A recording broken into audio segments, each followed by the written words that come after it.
jammo joole mon bandiraɓe moƴƴiɓe tedduɓe hande ko nasande joyi lewru yarkoma hitande ujune ɗiɗi e nogas e tati ina hawri e alkamisa nogas lewru mawlud hitande ujunere e temedde nayyi e capanɗe nayyi e joyi fergo ɓurɗo ɓurna ɗo windere inneteɗo Allah inne mo inde Allah innete inde mum rewni hen yo en ñallu e barke makko.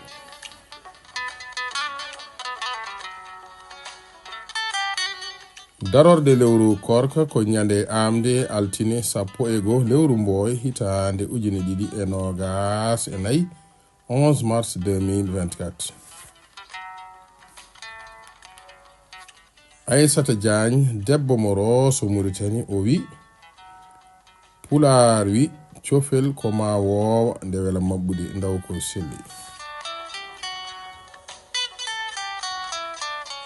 Natal meɗen hande teddinirama dendagal pelle pulagu windere fedde ɓamtare jowol saare kisal fedde holko mbiɗa pullo haalirde ɓamti pulagu añam yereyaɓe piindi gandal windere.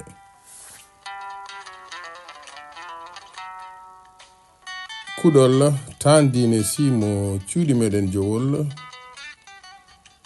sawto koninkeleñol mo cuuɗi meɗen madina kaje pawi walli fo Fatimat Samba Ndiaye mo cuuɗi meɗen ka haydi en on en to sengo YouTube Aamadou Alhajji mo cuuɗi meɗen ndulumaji funeɓe.